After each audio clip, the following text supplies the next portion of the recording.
आबादी बढ़ जाएगी, क्या खाएंगे? पलायनवादी।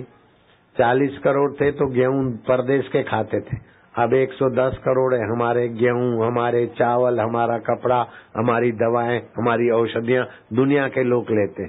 रशिया को पूछो कहाँ से आता है सीधा सामान, अमेरिका से पूछो चावल कहाँ के खा रहे हो, जयराम जी बोलना पड़ेगा। बासमती ब्रिटेन से पूछो किसके खा रहे हो, मूंगफली किसकी खा रहे हो, हिंदुस्तान की। भिंडी पूछो कहाँ की खा रहे हो, हिंदुस्तान की। बोले पब्लिक बढ़ जाएगी तो क्या खाएंगे? अरे मूर्ख के सरदार, आवश्यकता आविष्कार की जननी होती है। अरे हिंदुस्तानी बच्चा तो देश भर में क्या विश्व भर में काम का है। हिंदुस्तानी बच्चों को मारो मत, अबॉर्शन मत कराओ, बढ़ने दो। बच्चे बच्चियां हो तो दुनिया का भला होगा। दूसरा भी नहीं, तीसरा कभी नहीं। बेटी तो सही चली गई ससुराल और बेटा घर जमाई बन गया, एक्सीडेंट में मर गया, फौज में चला गया, परदेश चला गया, तो रोते रहोगे। होने दो 2-4 बेटे, क्या फर्क पड़ता है? जहां भी होंगे अपने आप पत्थर से भी अनाज पैदा कर देते हमारे हिंदुस्तानी।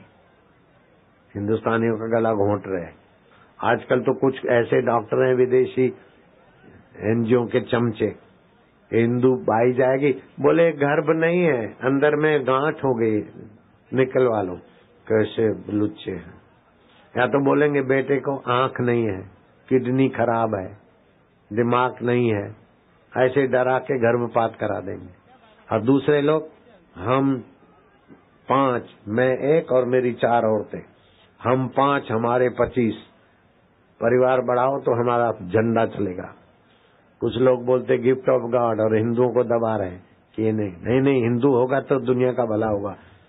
हिंदुओं में वो ताकत है कि भगवान को बच्चे के रूप में प्रकट कर देते, वही हिंदू संस्कृति है। और किसी धर्म में भगवान साकार प्रकट नहीं होते। हिंदू धर्म में भगवान कृष्ण होके आते, राम होके आते, शिव होकर आते। और विद्यापति जैसे कि यहाँ तो सेवकों भी आते और गंगा जी भी आ जाती और विद्यापति समाहित हो जाते, अष्टावकर आते। ऐसी ऐसी आत्मा है, उनको काहे को अबॉर्शन करा के गटर में फेंको। जो माइया गर्भपात कराती है उनको 10 जन्म तक संतान नहीं होती, बिलक बिलक के मरती फिर, और जीवन भर बीमार रहती। और माइयों को कोई ट्यूब बंद हो या मासिक तकलीफ हो तो सुबह सुबह 4 गिलास पानी पी ले, तुलसी के 5 पत्ते खा के, इतवार को नहीं खाए, घूमे। 8 दिन में माइया की स्त्री संबंधी बीमारियां भाग जाएगी। भाई लोग भी पिया करें सुबह सुबह खाली पेट पानी, ठंडा हो तो थोड़ा गुनगुना डाल और घूमो। मैं रोज पीता हूँ पानी, देखो कैसा पट्टा हूँ, 75 साल का जवान। मेरे को कोई बूढ़ा बोले ना तो मैं उसको गाली देता हूँ, तेरा बाप बूढ़ा, ये गाली है। तेरा दादा बूढ़ा, तेरी दादी बूढ़ी, तेरी नानी बूढ़ी, तेरे गांव वाले बूढ़े, जा बुद्धू कहेगा। बुढ़ा हूं मैं, बूढ़ा लगता हूं मैं? ए आंटियां, मैं बूढ़ा लगता हूं? आंटे बूढ़ा लगता हूं? 75 साल का जवान। मेरे गुरुजी 93 साल के भी जवान थे, मेरे गुरुजी भी। और मेरी माँ 86 साल, 87, 88, 89, 90, 91, 92, 93 साल तक। और जब गई तो सब अप टू डेट, किडनी ठीक, लिवर ठीक। ऐसा मंत्र की शक्ति है। वो मंत्र में अभी आरोग्य का मंत्र भी देने वाला हूँ, चलो वाला हूँ सर। मल्यार्पण करने वाले पुण्यात्मा सज्जन हैं। भगवान का यश गाने से क्या होगा कि अंदर में जो भगवान बैठे हो प्रसन्न होंगे और भगवान के दिव्य गुण प्रकट होंगे, आपके तुच्छ अवगुण चले जाएंगे। इसलिए भगवान आनंद स्वरूप है तो मैं भी भगवान का हूँ, मैं भी आनंद में रहूंगा। भगवान अमर है तो मैं भी अमर हूँ, भगवान चेतन है तो मैं भी चेतन हूँ। शरीर मरने के बाद भी भगवान, सृष्टि प्रलय के बाद भी भगवान रहते, तो आत्मा भी रहता है प्रलय के बाद। तो मेरी जाति भगवान से मिलती है, आपकी जाति भगवान से मिलती है, और शरीर की जाति संसार से मिलती है। संसार बदलता है, शरीर भी बदलता है, संसार मिटता है, शरीर भी मिटता है, लेकिन परमात्मा नहीं मिटता और आत्मा भी नहीं मिटता। तो भगवान की जाति के हुए कि नहीं हुए? तो शरीर चाहे किसी भी जाति का हो, अलग अलग जातियां, लेकिन आत्मा तो भगवान की जाति का है। ये पक्का ज्ञान रखो। मरते समय भी डरना नहीं, मौत हमारी हो ही नहीं सकती। जब मौत होती है ना तो 2.25 घंटे के बाद वो मृतक व्यक्ति अपने शव को देखता है। जब अपने मुर्दे को देखता है तो जिंदा है ना। अरे बोलो ना बिहारी, अपना मुर्दा शरीर दिखता है तो आप शरीर नहीं हुए ना। बचपन बदल गया, आप तो नहीं बदले। जवानी बदली, आप नहीं बदले। दुख बदले, आप नहीं बदले। सुख बदले, आप नहीं बदले। तो आप तो अमर है। मरने से डरो नहीं, दूसरे को डराओ नहीं। तो आप सत्य है, जो सत्य है वो चेतन भी है। आप चेतन है, आपकी चेतना से हाथ उठता है, मन सोचता है, मन के सोच विचार बदल जाते, लेकिन आप जो कहते हो। और आप आनंद स्वरूप है। आप जिसको अपना मानते हो, जिसको स्नेह देते हो, आहा आहा, आपने महत्व दिया तो आहा तो बेकार। आप महत्व देते तो बस्ती में भी जमीन के भाव बढ़ जाते। आप महत्व नहीं देते तो खेत खाली में खुली शुद्ध हवा है, फिर भी उसके दाम कम होते। आप जिसको महत्व देते हो महत्वपूर्ण हो जाता है कि नहीं है? आप जैसा सोचते हो ऐसे असर पड़ती है।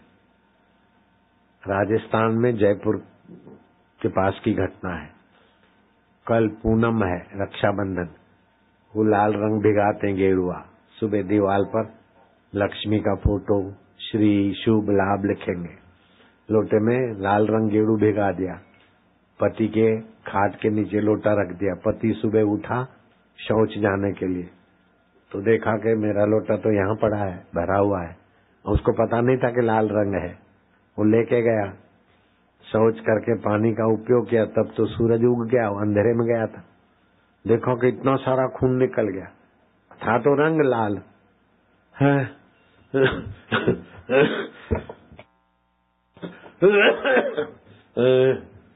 मैं कैसे जीऊंगा, कैसे जीऊंगा सोचते मन दुर्बल हो गया, चक्कर आए, गिर गए। लोगों ने देखा, खाट में डाल के घर ले आए। बेटी का नाम था कमला, प्रेम से बोलते थे कुमू। कुमू की माँ, ए कुमुड़ी री माँ, मैं जा रहा हूँ। बोले डॉक्टर को बुलाया। डॉक्टर कहीं करेगा, सब निकल गया। रे मैंने तीन चूड़ी, 6 चूड़ी बनाई है, मंगलसूत्र बनाया है। छोरी की शादी करानी थी, लेकिन मैं तो जा रहा हूँ, तेरे भाई को मोहल्ला कन्यादान कर देगा। वो भाई घबराई कि अभी तो 38 साल के हैं, मैं विधवा हो जाऊंगी 35 साल में। हे लक्ष्मी माता, तू की कर रूठी है। अरे बेटी कुमू, मैं लोटा भिगाया था, दिखे कोई नहीं, मैं लक्ष्मी माता का फोटो छापूं। बोले माँ लोटा कटे राख्यो तो, बोले तेरे बाप के खाट के नीचे। वो सुन रहा। बोले लोटा में काहे राख्यो तो, बोले गेड़ू लाल रंग भिगायो तो लोटो दिखे नहीं, मारो काहे भाग फूटे। अरे लोटे में लाल रंग था। बोले हाँ। ए डॉक्टर को मत बुलाना, मैं तो ठीक हूँ। मैं बीमार हूँ तो बीमार हो गया, अब मैं ठीक हूँ तो ठीक हो जाए।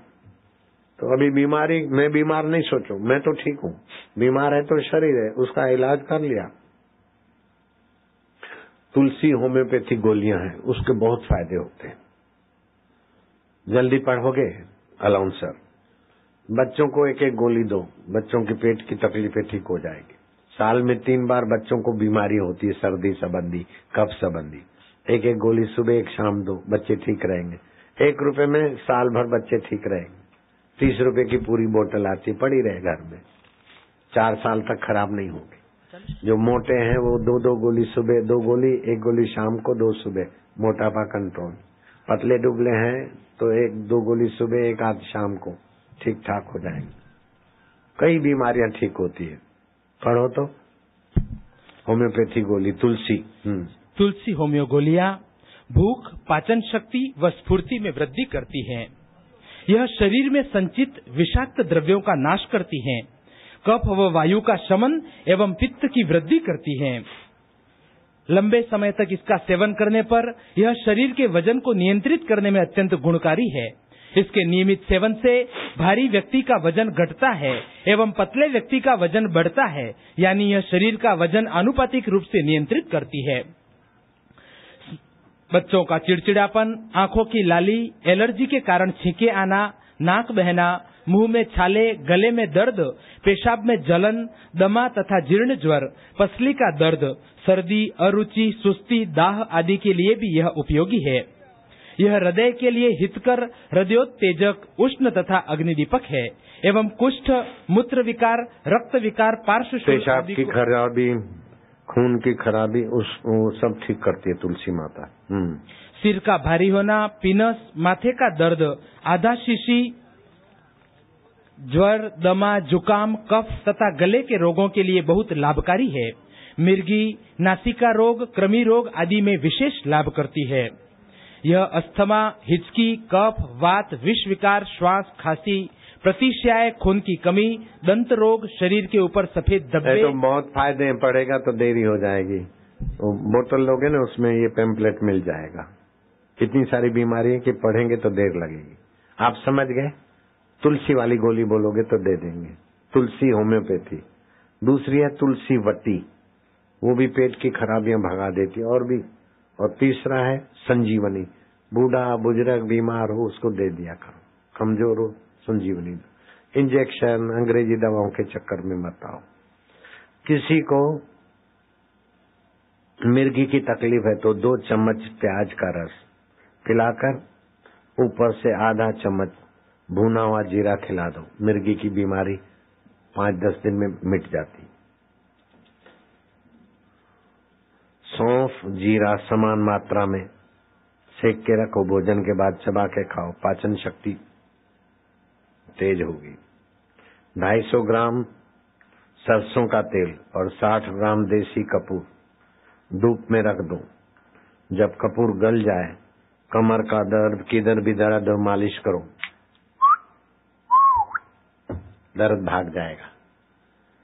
श्वास रोककर या आरोग्य मंत्र जपो, 1.5 मिनट श्वास रुके, फिर धीरे धीरे श्वास छोड़ो, फिर श्वास बाहर रोककर 1 मिनट जप करो। तो बिना दवाई बिना मालिश के भी दर्द भाग जाएंगे, बीमारियां भाग जाएंगी। तो 1.5 मिनट 1.25 मिनट श्वास अंदर रोकना और 1 मिनट 1.25 मिनट बाहर। ऐसा 1 बार अंदर 1 बार बाहर, 1 बार अंदर 1 बार बाहर, बस 2 बार अंदर 2 बार बाहर हो गया, सफाई हो जाएगी। अब कईयों को सर्दी होती है, खांसी, सर्दी, कफ गोली खा ली, खांसी मिट गई, कफ मिट गया। मिटा नहीं, कफ सूख गया। वो सूखा हुआ कफ खून में घूमेगा, जहां नस नाड़ी कमजोर हुई वहां इकट्ठा होगा, बाईपास सर्जरी कराना पड़ेगा, या तो ट्यूमर बन जाएगा, ब्रेन ट्यूमर, या तो कैंसर बनेगा। खांसी मिटाने के लिए, कफ मिटाने के लिए अंग्रेजी गोली को आग लगाओ, मुफ्त में भी मत लो। कैसा भी कफ हो, खांसी हो, दाएं नाक से श्वास लो, बायां बंद करो। अरे बायां बंद करो, दाएं से लो श्वास। श्वास खींच के रख दिया, रोक दिया। मन में रम रम रम जप करते जाओ अथवा ओम ओम। श्वास रोक के रखो, 1.25 से 1.5 मिनट श्वास रुका रहे। और फिर क्या करोगे? बाएं नाक से श्वास निकाल दोगे, फिर दाएं नाक से श्वास लोगे, 1.25 से 1.5 मिनट रोकोगे, दाएं बाएं से निकालो। बस ऐसा 4 बार करो, 5 बार छोड़ दो।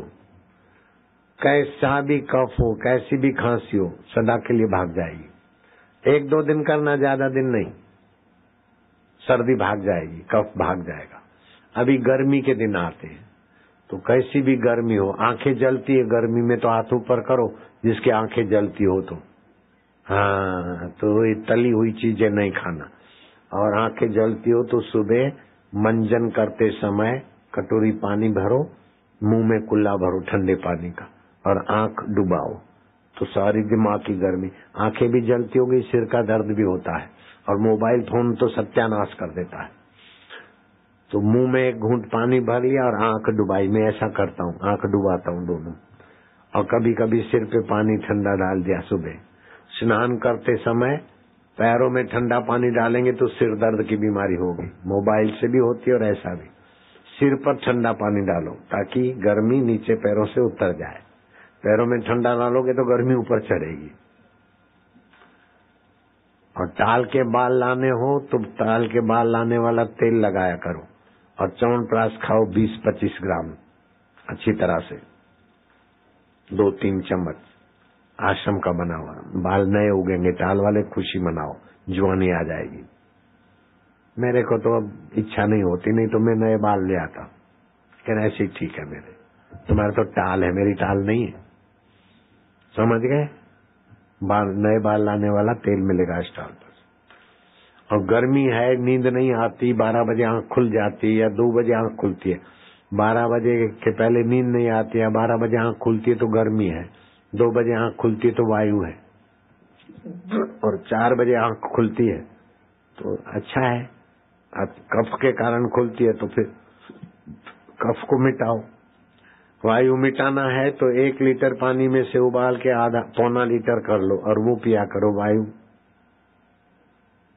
उसमें 3 बीली पत्ते उबाल दो, 1.5 लीटर 2 लीटर पानी रखो, उबाल के 1.5 लीटर करो। वायु संबंधी गैस संबंधी तकलीफें ठीक हो जाएगी। अगर गर्मी संबंधी तकलीफ है तो थोड़े दिन 2 लीटर पानी उबालते हुए 1 लीटर कर दो, वो पानी पियो, गर्मी शांत। अगर कफ है तो ये दाहिने नाक से श्वास लिया, रोका, बाएं छोड़ा, कफ नाश। 1-2 दिन करना है, रोज नहीं। दमे की तकलीफ डॉक्टरी इलाज से ठीक नहीं होता। हमारे यहाँ बूटी है, दमा सदा के लिए चला जाता है 1 महीने के अंदर। पेट की तकलीफें बहुत लोगों को है तो उसको कोष्ठ शुद्धि बोलते। 20 रुपए में इतनी बड़ी डब्बी मिलती है, बाजार में नहीं मिलेगी। उसमें तुलसी के बीज भी है। तो वो पेट की गोली भी बोलोगे तो दे देगा। किसी को भी, बच्चों को पेट की तकलीफ हो तो 1 गोली दे दो, और बड़ों को पेट की तकलीफ है 2 गोली दे दो शाम को, अथवा सुबह खाली पेट, जल्दी अपने आप पेट की तकलीफें ठीक हो जाती। अपेंडिक्स हो तो ऑपरेशन नहीं कराना, पेट की गोली से अपेंडिक्स ठीक होता है। पथरी की बीमारी हो तो ऑपरेशन नहीं कराना, पथरी की बीमारी का उपाय है।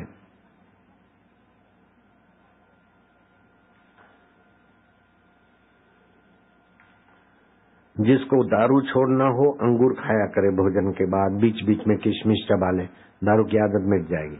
पथरी की तकलीफ है तो पत्थर चट पौधा आता है, उसको पनफुटी भी बोलते हैं, हमारे आश्रमों में है वो पौधे। यहाँ भी कहीं कोई लगाए तो हम दे देंगे। उसमें से पत्ते को तोड़ के बीच में से 4 टुकड़े कर दिए, जो टूटा हुआ टुकड़ा है वो जमीन में डाल दो, और नोकीला हिस्सा है वो ऊपर रखो आसमान में। उसमें से एक पत्ते में से 4 पौधे बन जाएंगे। पत्थर पनफुट्टी उसको बोलते हैं, पत्थर चट पौधा बोलते हैं। 2-2 पत्ते चबाओ, अपने आप कैसी भी पथरी हो, गुर्दे की हो, लीवर की, ये वो निकल जाती। अपेंडिक्स के लिए ऑपरेशन नहीं कराना, ये पेट की गोली खाओगे अपेंडिक्स ठीक हो जाएगा। अब ये सीजन है, थोड़ी हरड़, पिसा हुआ हरड़ का पाउडर और शहद 2 ग्राम मिला के हरड़ और शहद खा लो, इस सीजन में बढ़िया रहेंगे। अभी शिवरात्रि आती है तो शिवरात्रि के दिन ओम बम बम बम बम बम बम जप करे 1.25 लाख। गठिया होगा तो भी ठीक हो जाएगा, तो दूसरे दर्द की तो बात ही क्या। ओम बम बम शिव जी का बीज मंत्र है। बम बम तो जानते हैं, बम बम। और क्या करेंगे, 6 बीली पत्ते, 2 काली मिर्च और 2 लीटर पानी उबाल के 1.5 लीटर हो जाए वो पानी पियो और ओम बम बम जप करे, गठिया, जोड़ों का दर्द, ये सब भाग जाएगा। जो बच्चे नहाते हैं, लंबाई नहीं होती, तो 3 बीली पत्ते, काली मिर्च घोट के बच्चे को पिलाओ सुबह, अपने आप कदावर हो जाएंगे। 18 साल के पहले पहले के हो तो।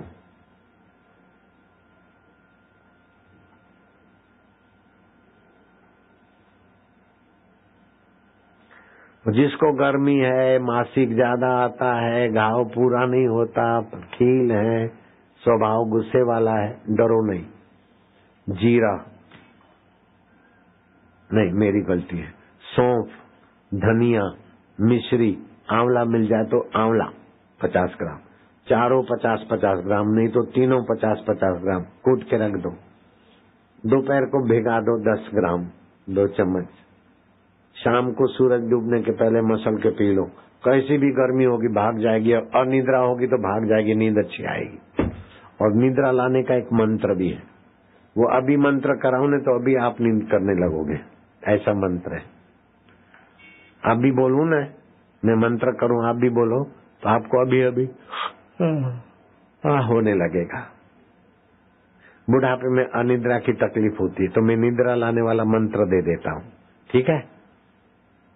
बाएं कान में उंगली डालो, क्या पता सीवन में फिर कब आए, इसलिए मैं तुम्हारा भला चाहता हूं।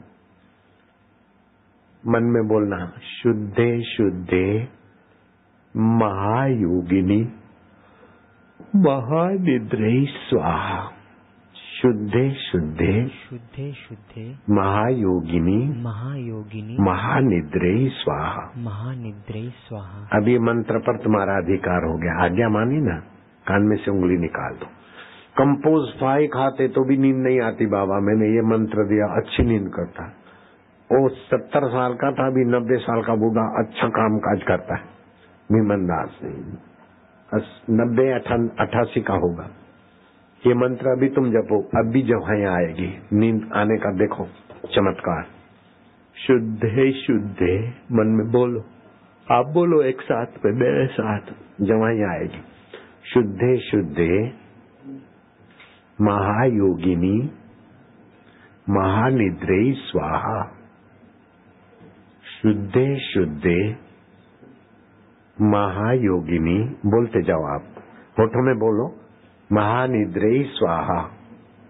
मेरे तरफ देखो, शुद्धे शुद्धे महायोगिनी महानिद्रे स्वाहा। शुद्धे शुद्धे महायोगिनी महानिद्रे स्वाहा। शुद्धे शुद्धे महायोगिनी, सब बोलो, महानिद्रे स्वाहा। ये तो माँ है निद्रा, सबको गोद में ले लेती, कितनी दयालु माता है। अगर गोद में न ले, नींद नहीं करावे तो हालत बुरी हो जाए। शुद्धे शुद्धे महायोगिनी महानिद्रे स्वाहा। मुझे तो बहुत प्यार करती है माता, क्योंकि लोगों का भला करता हूँ ना। मैं जब भी जपता हूँ तो जवाइयाँ तुरंत देती है। शुद्धे शुद्धे महायोगिनी महानिद्रे स्वाहा। शुद्धे शुद्धे महायोगिनी, प्यारी है मैया। शुद्धे शुद्धे महायोगिनी महानिद्रे स्वाहा। जिनको जमाई आई वो हाथ ऊपर करो। आए बाप रे, गिन लो, सैकड़ों हाथ ऊपर हैं। जिनको नहीं आई अभी आएगी, लेकिन मेरे को देर होती है। आप मान गए मंत्र का प्रभाव? मान गए? अभी देखाओ हेलीकॉप्टर का मंत्र प्रभाव। 5 साल का बच्चा सारस्वती मंत्र लिया, देखो कैसा मंत्र का प्रभाव। शुद्धे शुद्धे महानिद्रे स्वाहा। अभी जिसको आई वो हाथ ऊपर करो तो नए नए लोगों को आ रही है। चलो अब देखो कि एक बच्चे तांशु ने अपने चचेरे भाई हिमांशु की जान बचाने के लिए अपनी उम्र से कहीं ज्यादा होशियारी से काम लिया। ये टीवी वाले बोल रहे हैं। कॉलोनी के इस घर में रोजाना की तरह उस दिन भी बच्चों की किलकारियां गूंज रही थीं। इसने सारस्वती मंत्र लिया था बच्चे के इस माहौल में बच्चों को अचानक सबसे नन्हे यानी हिमांशु की याद आई। हिमांशु पहली मंजिल पर खड़ा था, वो भी इनके साथ खेलना चाहता था। अचानक सबने इसे अपने पास बुलाया।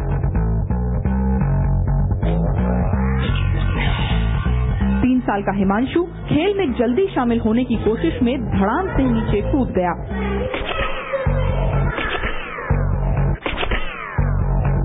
बेहोश हिमांशु को देख बच्चे सहम गए। डर था कि बड़ों को पता चला तो मार पड़ेगी। उस पर हिमांशु की हालत से ये सब घबरा गए थे। किसी को समझ नहीं आया कि क्या करें। अचानक प्रिया और तन्वी को ख्याल आया कि हिमांशु को अस्पताल पहुंचाया जाए, लेकिन समस्या थी कैसे। तभी तनिष्क ने पहल की। फटाफट हिमांशु को वैन में डाला गया।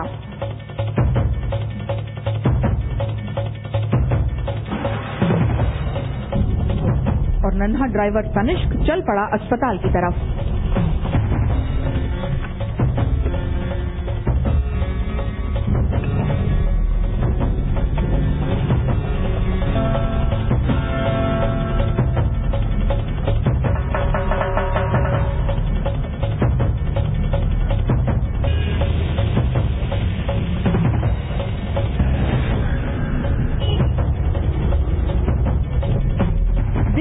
जोखिम भरी सड़कों पर जिन पर चलने में मंझे मंझाए ड्राइवरों के भी छक्के छूट जाते हैं।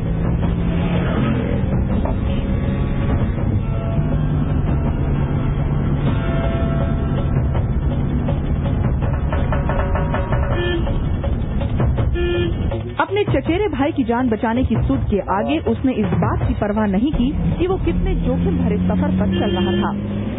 आते जाते कुछ लोगों ने टोका तो कुछ हैरानी से बस ताकते रहे।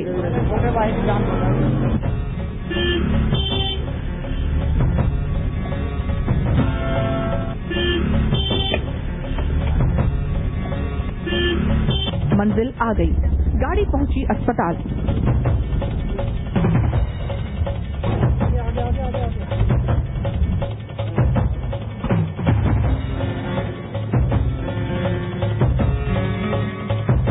हर कोई हैरान था। आनन फानन में अस्पताल में हिमांशु का इलाज शुरू हुआ। सिर में चोट और सदमे से बेहोश हुए हिमांशु को कुछ देर बाद होश आया, लेकिन तब तक परिवार वाले पहुंच चुके थे। हर कोई हैरान था।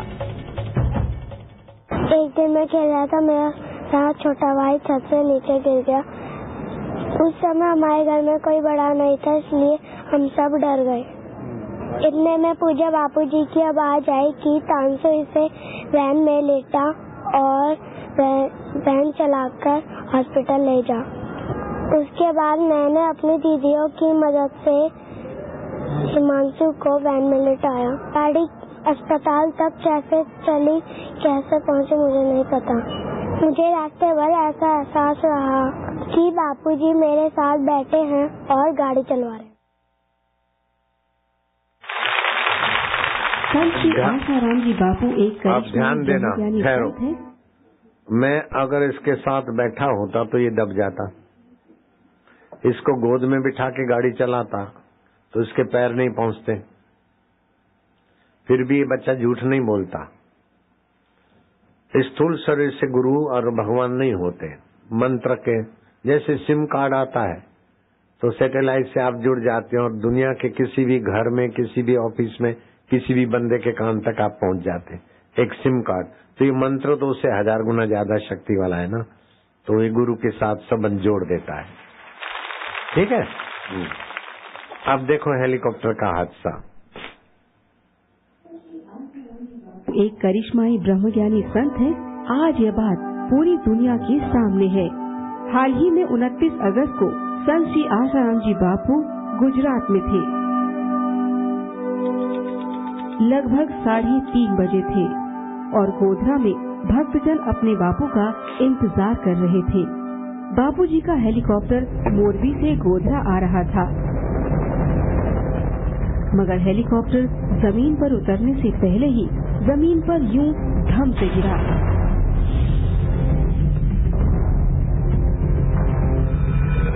और हेलीकॉप्टर के परखच्चे उड़ गए। पब्लिक के बीच किसी को लगा नहीं।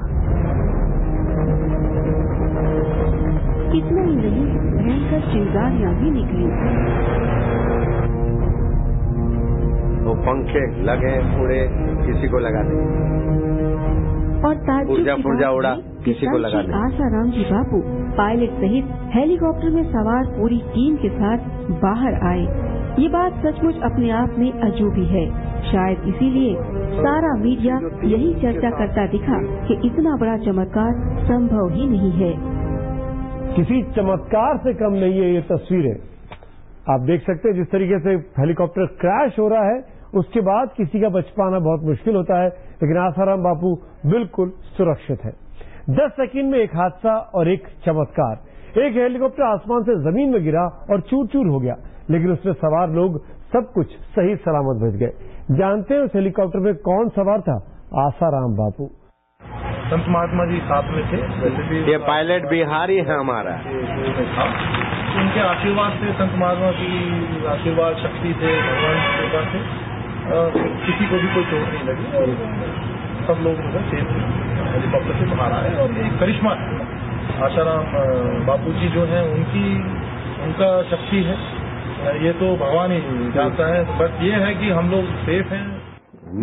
बिहारी पर उतरने से 100 फीट पहले ही हेलीकॉप्टर में तकनीकी खराबी आ गई थी, जो पायलट की समझ से बिल्कुल बाहर थी। पायलट का हेलीकॉप्टर पर नियंत्रण नहीं हो पा रहा था, मगर इन्हें मालूम था कि इनके साथ साक्षात भगवान बैठे हैं, इसीलिए कोई भी अनहोनी बिल्कुल असंभव है। और हुआ भी यही। हादसे की झलकियां देखकर अच्छों को ताज्जुब हुआ कि ऐसा संभव है भी कैसे। लेकिन यहाँ संत श्री आसाराम जी बापू इस जख्मी हेलीकॉप्टर से न केवल सुरक्षित बाहर आते हैं, बल्कि सत्संग स्थली पर पहुंचकर मस्त सत्संग भी करते हैं। आनंदो माधुर्यो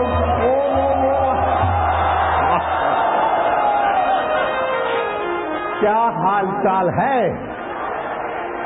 बापू? आपका क्या हाल चाल है? देख रहे हो, आज तक कभी सुना नहीं होगा। हाँ, हेलीकॉप्टर का कुछ गड़बड़ हो जाए और धड़ाक धूम गिरे और सब ज्यों के त्यों और हेलीकॉप्टर के चूरे चूरा।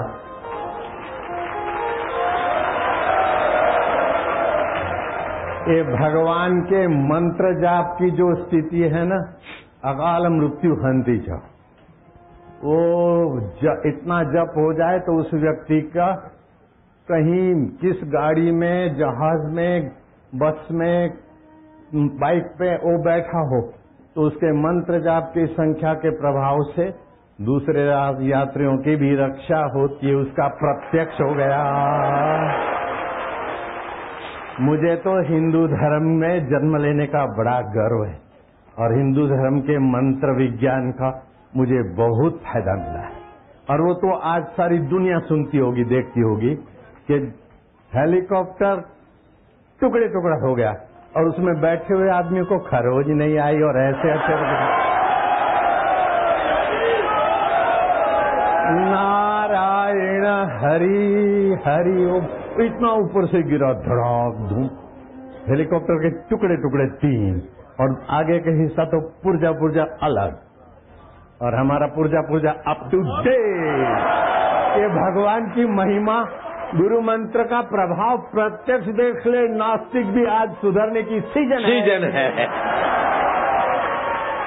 बड़े से बड़े नास्तिकों को भी भगवान की कृपा चैलेंज करती है। हेलीकॉप्टर का हादसा, बापू हमारे सामने हेलीकॉप्टर क्रश हुआ, गिरा और नाच रहे हैं, खेल रहे हैं। बापू और पायलट और सभी मौज में है। तुम भी मौज में हो। मुझे इस बात की खुशी है कि हेलीकॉप्टर मेरे प्यारों के बीच गिरा और प्यारों को भी करोड़ नहीं आई। देखते रह गए कि कैसे एक्सीडेंट होता है। आज तक तो सुना होगा हेलीकॉप्टर कैसे गिरता होगा, एक्सीडेंट कैसे होता होगा। आज रूबरू देखा कि कैसे गिरा है, आंखों से देखा। और हेम खेम बचे बचाए भी आंखों से देखे। भगवान के मंत्र की महिमा नहीं है, गुरु मंत्र का प्रभाव नहीं है, कोई ना बोले तो भी है। ऐसा पूरी दुनिया में न कभी देखा गया है और न ही सुना गया है। जो चमत्कार आपके साथ हुआ है उसको सारे दुनिया ने देख लिया। अब और क्या परीक्षा लेने वाले हैं लोग।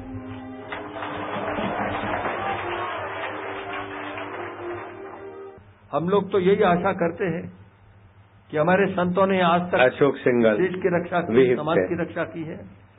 आप ही पर हमारा विश्वास है कि आप ही कुछ करेंगे तो इस देश के भीतर परिवर्तन होगा।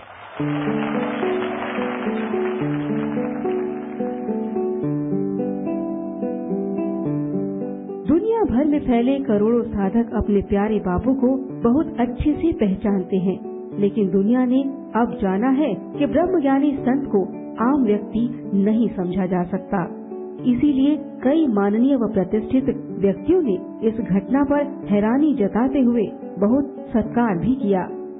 एंटी टेररिज्म का अध्यक्ष स्पीकर वो चले गए हेलीकॉप्टर से, अरुणाचल के चीफ मिनिस्टर चले गए, पता ही नहीं चला कहाँ हैं, और बड़े हादसे हुए हेलीकॉप्टर से जो आज तक बचा ही कोई नहीं। ये एक बापूजी का जो एक तप है, बापूजी के साथ जो हिंदुस्तान के अंदर, दुनिया के अंदर लोगों की आस्था है, वो एक तप और वो एक शक्ति जो है, उसका परिणाम जो है सब दुनिया के लोगों के सामने आया है। चमत्कार है, ये चमत्कार है, क्योंकि आज तक बचा ही कोई नहीं। हेलीकॉप्टर से तो कोई बचा ही नहीं। तो मैं ऐसे देख रहा हूं, जब रात को हेलीकॉप्टर मैंने देखा तो मैं हैरान था कि बापूजी कैसे बचे होंगे, पर वो चमत्कार, एक करिश्मा हुआ कि इतने हेलीकॉप्टर के टुकड़े हुए और बापूजी बच गए। ये एक चमत्कार है। भारतीय संस्कृति में आस्था रखने वाले लोगों पर इस परमात्मा की, ये राजनाथ हैं बिहारी, कि इतनी सत्संग में आने के बाद अध्यक्ष भी बन गए, और परम पूज्य आशाराम बापू और उनके सहयोगियों का बाल बांका भी नहीं हो पाया।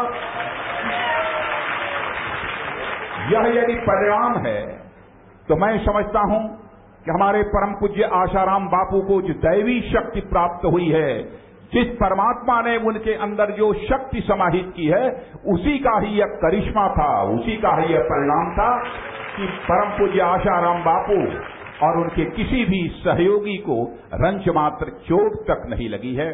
मैंने ऐसी दुर्घटना कभी अपने जीवन में नहीं देखी थी। जिसने भी उस दुर्घटना को टेलीविजन के पर्दे पर देखा, सभी यह मान चुके थे कि अब इसमें से कोई बचा नहीं होगा। लेकिन क्षण भर ही देखा होगा आप लोगों ने कि ईश्वर की महती अनुकंपा से बिल्कुल सही सलामत हमारे सबके आस्था और विश्वास के केंद्र परम पूज्य आशाराम बापू अपने सहयोगियों के साथ बाहर आए, और आज प्रत्यक्ष हम सभी लोग अपने चक्षुओं से उनका दर्शन कर रहे हैं।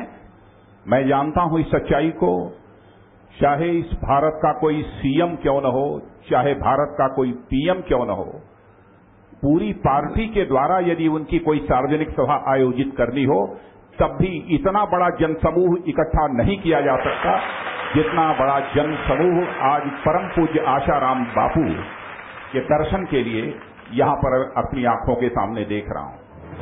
इसीलिए तो बापू के सभी श्रद्धालु नारायण नारायण। अब आपकी तपस्या को मैं साधुवाद देता हूं। जीवन के लोग सचमुच में बड़े भाग्यशाली हो कि माघ मास और फिर एकादशी, माघ मास की हर तिथियां पर्व है, हर जल गंगा जल है। मैं हाथ जोड़ के प्रार्थना करता हूं कि बाकी के ये 4 दिन आप संभाल लेना। सूरज उगने के पहले स्नान करोगे। कल द्वादशी है, षडतिला एकादशी। पानी में थोड़े से तिल डालकर नहाओगे। लोटे में थोड़े तिल डाल के सूर्य को अर्घ्य दोगे। कुछ तिल का होम हवन भी कर लो तो ठीक, नहीं तो भोजन में तिल, पीने में तिल, थोड़ा दान तिल का दिया जलाकर जप ध्यान करोगे। ब्रह्म हत्या जैसे पाप मिट जाएंगे और आपके जीवन में पुण्य बढ़ेगा, सुमति बढ़ेगी। जहाँ सुमति वहाँ संपत्ति नाना, जहाँ कुमति वहाँ दुख निदाना। और टाल के बाल लाने हो तो बाल लाने वाला तेल लगाया करो, च्यवनप्राश खाओ, नए बाल आते हैं टाल वाले, खुशी मनाओ। अब मैं खास बोलूंगा आपको। आज देखो एकादशी है, कल द्वादशी है 22 तारीख, फिर 23, 24, 25, ये 3 दिन माघ मास के आखिरी तिथियां हैं। पद्म पुराण में लिखा है कि ये आखिरी 3 दिन जो माघ मास में सूर्योदय से पहले स्नान करता है, किसी कारण से महीना भर स्नान नहीं किया, लेकिन ये 3 दिन भगवान नाम लेता हुआ स्नान करता है, तो महीना भर माघ मास के स्नान का फल होता है। आप ये फल जरूर पाओ। हाथ जोड़ता हूँ दक्षिणा के रूप में, और कुछ नहीं चाहिए, खाली 3 दिन स्नान करेंगे। वचन दे दो तो मुझे तसल्ली होगी। हाथ ऊपर करो ना, ताल वाले हाथ ऊपर करो, करोगे नहीं स्नान? बहादुर, शाबाश है तुम्हारी माता पिता हूँ। अब आप खड़े नहीं होना है। जो रेल की पटरियों के पास बैठे ने वो दूर खिसक जाओ। पटरियों पे बैठने से क्या होता है खतरा पता है ना? रेल की पटरियों पे कौन जाता है? जो घर से रूठ के आता है पटरियों से दूर है। तो मैं अभी आता हूँ रेलगाड़ी में, आप लोग खड़े रहेंगे ना तो वो टॉफियां छूटेगी मशीन से तो धड़ाक से सिर पे लगेगी, बैठे होंगे तो आपके गोद में गिरेगी। इसलिए खड़े नहीं रहना। कोई खड़ा हो जाए तो पड़ोसी इसको बिठा देना। रेलगाड़ी जल्दी लाओ और काका को पटरी से दूर हटाओ, अभी तो जीना है। पटरी पे काहे बैठे हो ओ राम लखन? आप दीक्षा की विधि पूरी करते हैं, अपनी अपनी माला पकड़ो। जिन्होंने दीक्षा लिया है तो अपनी अपनी उससे अग्नि संस्कार करा जाए, अथवा सिर पर हृदय पर थोड़ी तुलसी की लकड़ी रखी जाए। कैसा भी पापी हो नीच योनि से रक्षा हो जाएगी, नरक से रक्षा हो जाएगी। ये काम बिहारी जरूर करना बेटे, आपकी अखबार को भगवान और यशस्वी बनाए। जय जय। यहाँ के पत्रकारों को मेरे से खूब खूब खतरा है। ऐसे कर्मठ है, तत्पर है कि कभी कहीं किडनैप करके ले जाऊंगा तो क्या करोगे? ऐसे प्यारे लगते हैं। लोगों तक सत्संग पहुंचाना ये लल्लू पंजू का काम नहीं है, बहादुरों का काम है। लोगों तक सही खबर पहुंचाना ये सज्जन मीडिया का काम है। और विदेशी पैसों के विदेशी कठपुतली होकर झूठे आरोप लगाकर संतों पर 4 साल से झूठे आरोप लगा लगा के थक गए। कोई आरोप आज तक साबित नहीं हुआ। अरबों रुपए की जमीन है, मैं क्या भाई 1 करोड़ 10 लाख ले आओ, 100 और कुछ एकड़ जमीन है, बंजर था गायों के लिए, और ले लो। आज तक कोई आया ही नहीं। अरबों रुपए की बोलते हैं तो 1 करोड़ अरबों से तो कम है ना। 1 करोड़ 10 लाख ले आओ, मैं दिला देता हूँ। मेरे नाम नहीं है, ट्रस्टों में है, लोगों के नाम है। मैं अपने नाम क्या, मेरे पिता नगर सेठ थे, उसकी संपत्ति टुकरा दी तो मैं अब दान की संपत्ति का क्या मालिक बनूंगा? मेरे पास कोई अपनी पर्सनल विशेष कुछ नहीं है। फिर भी सबके पास जिसकी है उसकी कुंजियां मेरे पास रहती है। बोलो समझ गए? ठाकुर जी की कुंजियां मेरे पास रहती। कोई भी आए जाओ, हो गया।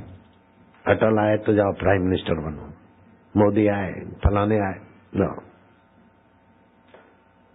मैं तो पीएमओ की भी क्लास ले लेता हूँ, सीएमओ की भी ले लेता हूँ। प्यार है तो फिर तुम्हारी भी क्लास ले रहा हूँ। अभी उठ के जाके दिखाओ, नहीं जा सकते। मैंने तो भगवान के साथ पंगा लिया।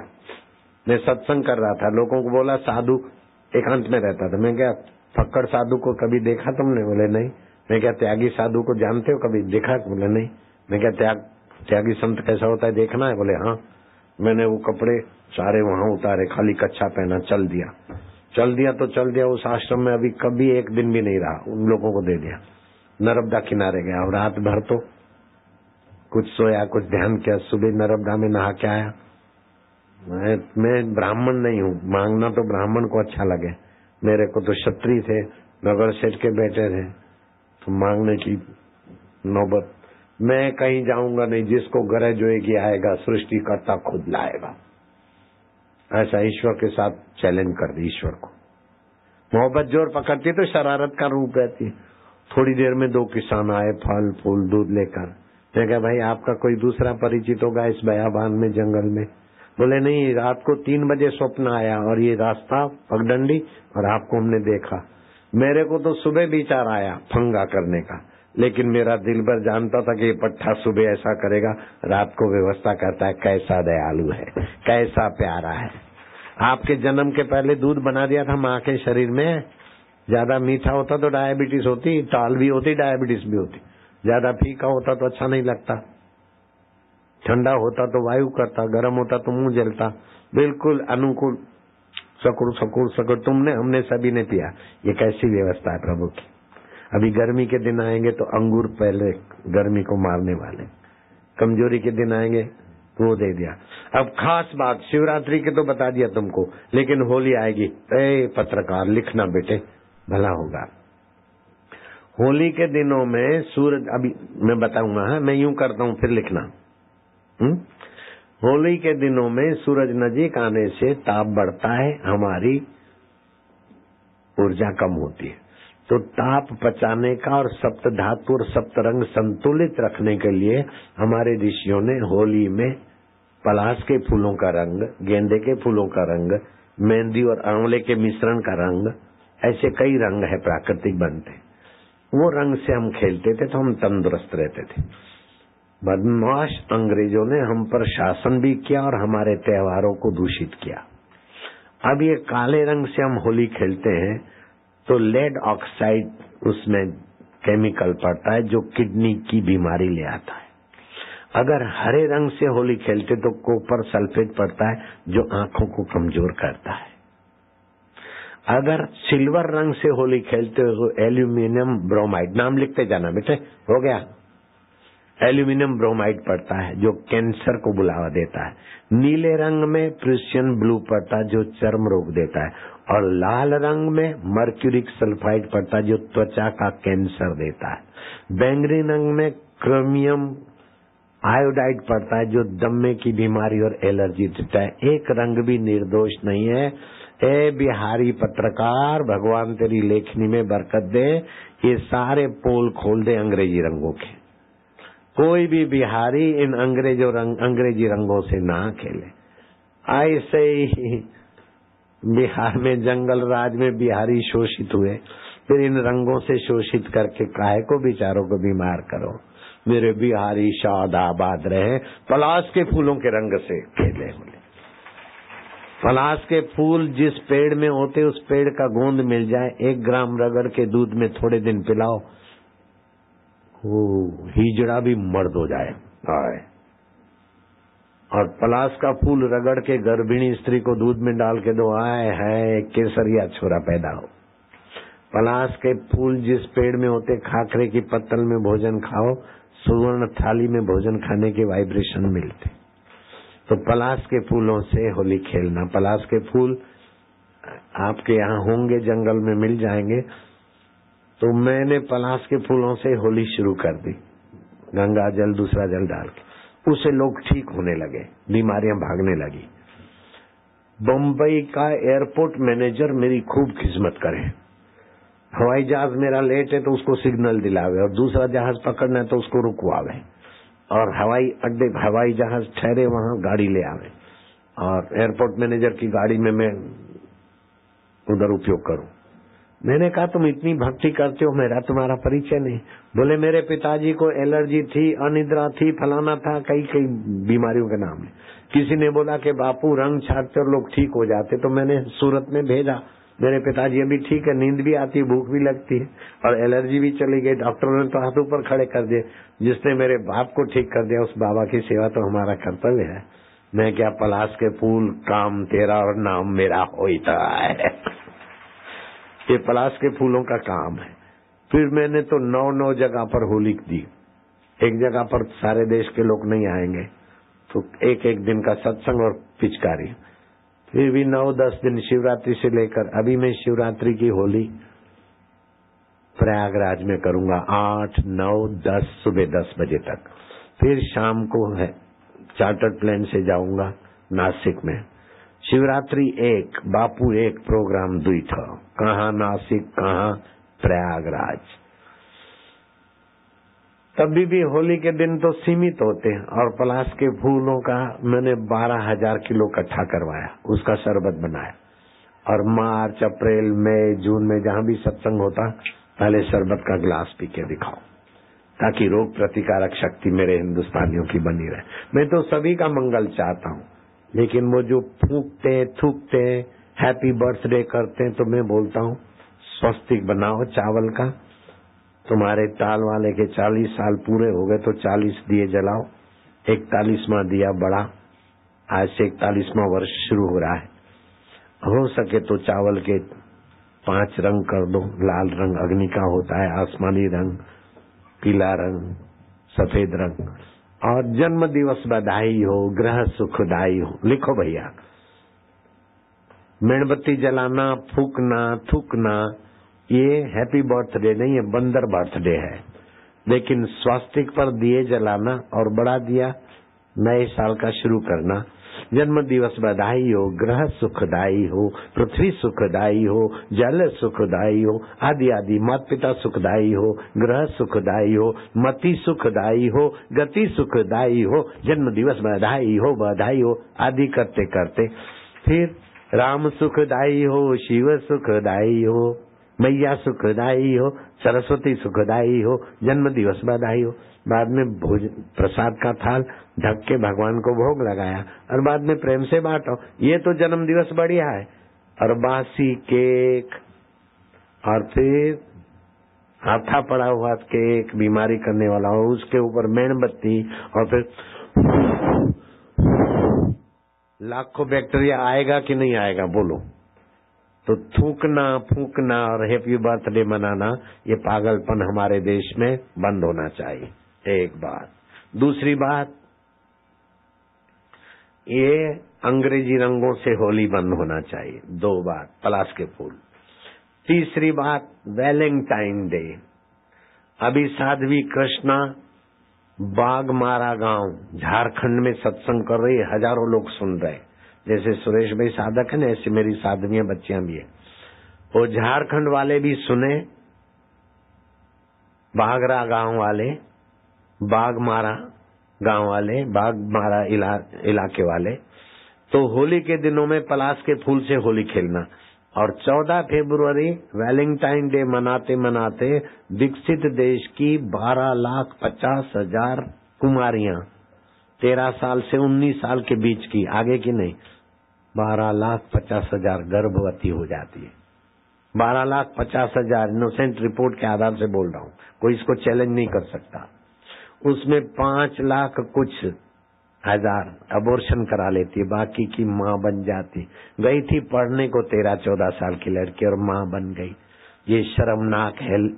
वैलेंटाइन डे की जगह पर मैंने मातृ पितृ पूजन दिवस का शुरुआत किया।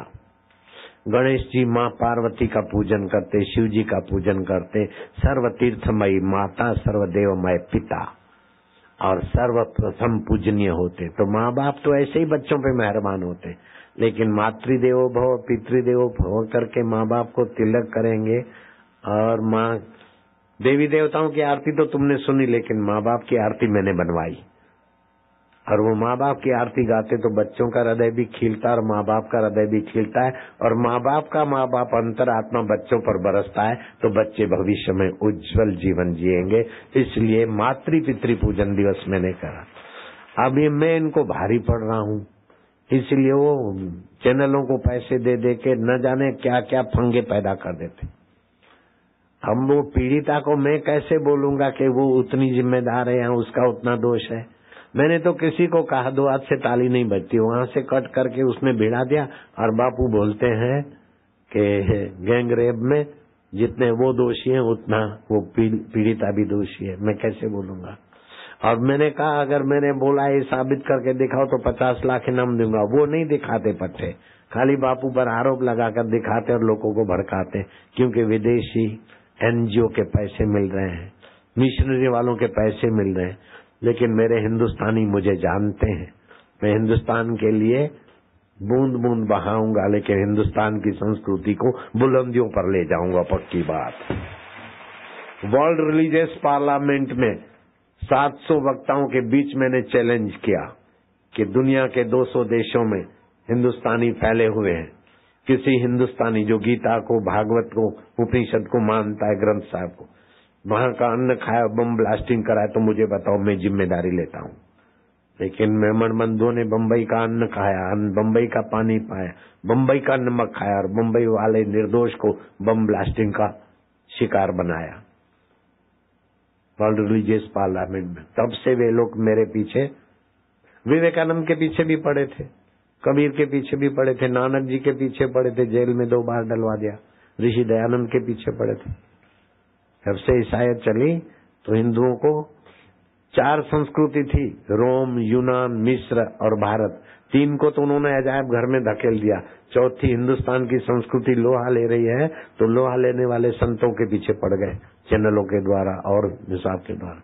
लेकिन संत कोई साधारण मिट्टी के नहीं है, असाधारण धर्म के नहीं है, वैदिक धर्म वाले हैं। हरि ओम ओम। कदम अपने आगे बढ़ाता चला जा। वो जरा दिखा दो, मातृ पितृ पूजन दिवस। मुझे पहुंचना भी है, 3:30 बजे सत्संग है, लेकिन तुम प्यारे लग रहे, जरा सा देख लो टीवी में मातृ पितृ पूजन दिवस, फास्ट दिखाओ।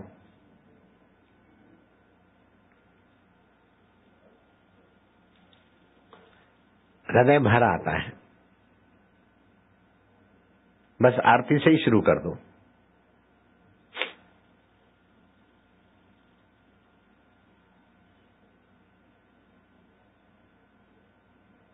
दिखा सकते हैं ना बेटे? हाँ, शुरू करो। शाबाश। और जगह टीवियां कर दो ना, कहीं बीच में है टीवी? बीच में टीवी है? खाली एलडी है? हाँ, बीच में है ना? दूर तक दिखता है एलडी? चलो दिखाओ तब ना।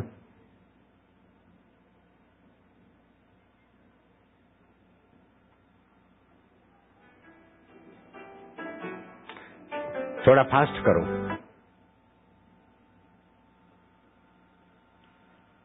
बस शुरू करो। नेक नियत से करें तो और फास्ट करो, फास्ट करो। बाहें फैलाकर स्वागत है। डॉक्टर रमन सिंह ने सत्संग सुना, इससे बड़ा आशीर्वाद। उन्होंने कानून पास कर दिया, झारखंड में वैलेंटाइन डे नहीं मनाया जाएगा, मातृ पितृ पूजन दिवस मनाया शिक्षा जाएगा। विभाग की तरफ से और बाकी जारी होगा। अनेक प्रतिष्ठित लोगों के शुभ राष्ट्रपति का भी संदेश आया। इस विश्वव्यापी अभियान के लिए आ रहे हैं और संत समाज भी अपने प्यारे बापूजी के इस दैवी कार्य को मनाकर गौरव महसूस कर रहा है।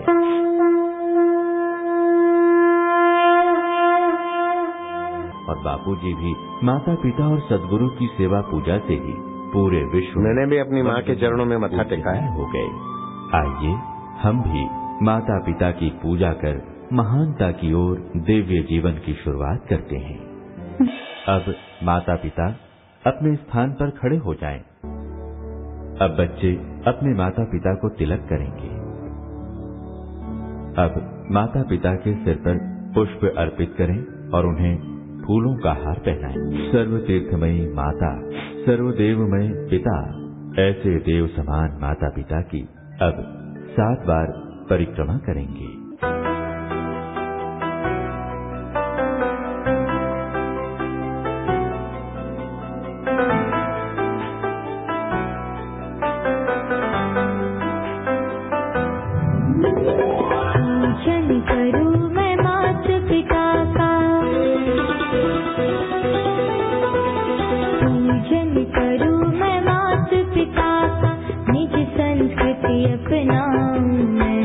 वैलेंटाइन डे फूल देकर तबाह होना अच्छा है कि ये होना अच्छा है? ये अच्छा है ना बेटे?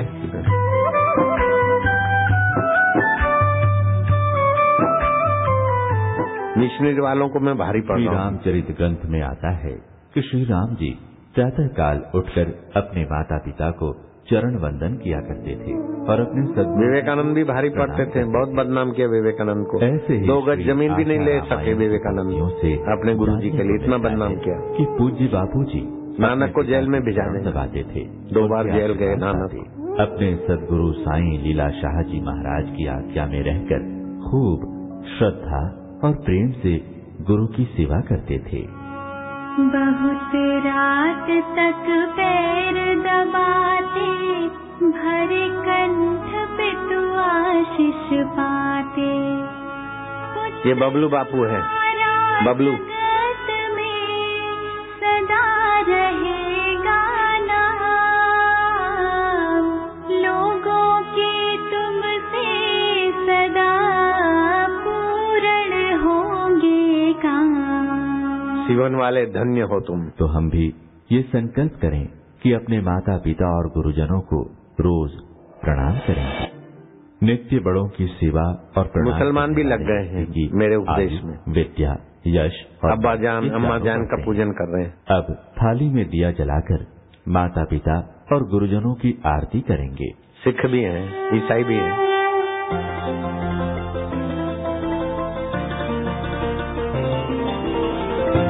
सीवान के लोग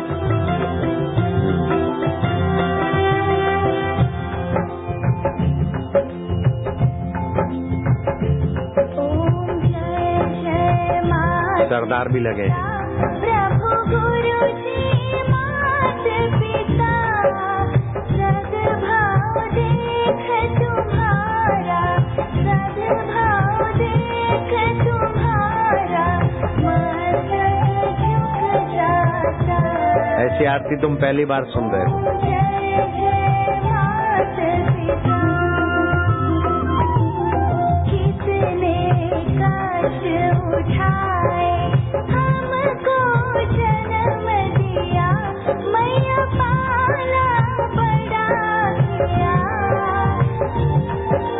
सुख देती दुख सहती, सुख देती दुख सहती पालनहारी माँ। अरे माताएं देख लो, अच्छा लगे था।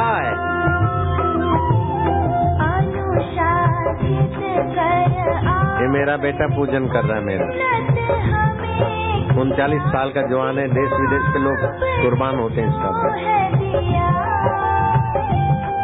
नारायण साईं अभी प्रयागराज में उसका प्रवचन चल रहा है। कुछ न समझ आता। ओम जय जय मात पिता। सर्वदेवमयी माता, सर्वदेवमय पिता। ओम सर्वदेवमय पिता। जो कोई इनको पूजे, जो कोई इनको पूजे, पूजित हो जाता। ओम जय जय मात पिता। मात पिता की पूजा गणेश जी ने भी की, श्री गणेश जी ने भी की। सर्वप्रथम गणपति को ही पूजा जाता। ओम जय जय मात पिता।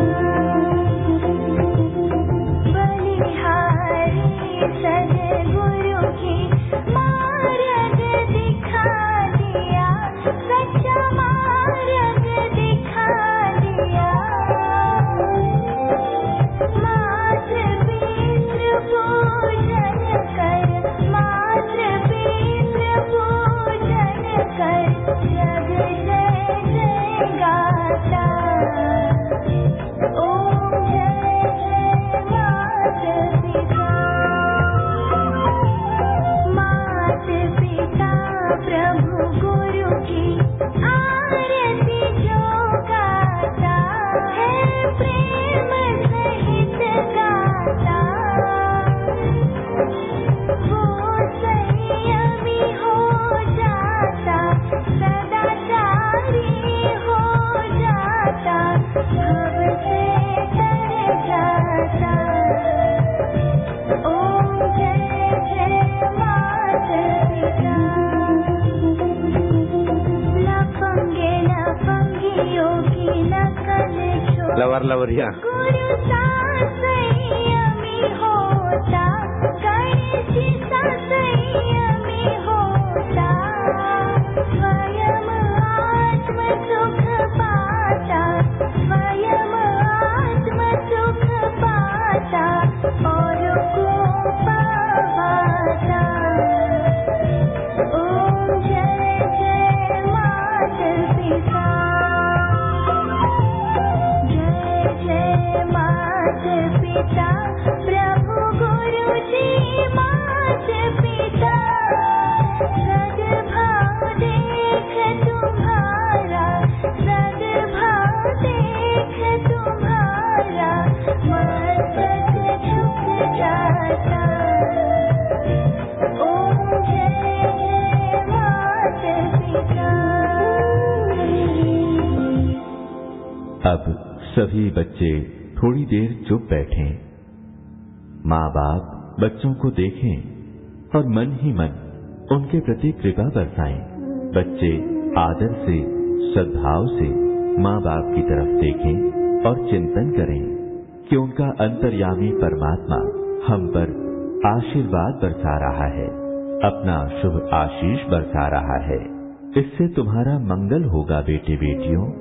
माँ बाप ऐसे ही तुम्हारा मंगल चाहते हैं और इस दिन तो विशेष कृपा बरसाते हैं। माँ बाप बच्चों को आशीर्वाद दें कि इनका मंगल हो।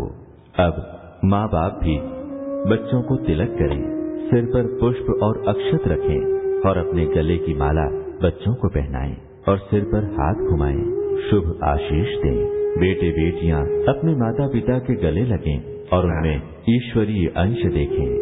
यही है असली प्रेम दिवस, पूज्य बापू जी द्वारा प्रेरित मातृ पितृ पूजन दिवस। अब बेटे बेटियां हाथ जोड़कर अपने माता पिता को निहारते हुए ये पवित्र संकल्प करेंगे। एक कैसेट 15-20 रुपए में मिलती माता है। पिता, मैं अपने माता पिता व गुरुजनों का आदर करूंगा। मेरे जीवन को महानता के रास्ते ले जाने वाली उनकी आज्ञाओं का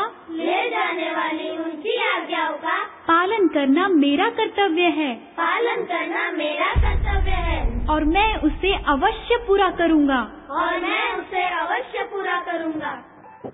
अब माता पिता अपने बच्चों के सिर पर हाथ रखें और उनको आशीर्वाद देते हुए उनके मंगलमय जीवन के लिए इस प्रकार शुभ संकल्प करेंगे। तुम्हारे जीवन में उद्यम, साहस, धैर्य, बुद्धि, शक्ति और पराक्रम की वृद्धि हो। तुम्हारा जीवन माता पिता प्रभु गुरु की भक्ति से महक उठे। तुम्हारे कार्यों में कुशलता आए। नारायण नारायण नारायण। जो दीक्षा लिए हैं वो अगर ऋषि प्रसाद लोक कल्याण के मेंबर बनते हैं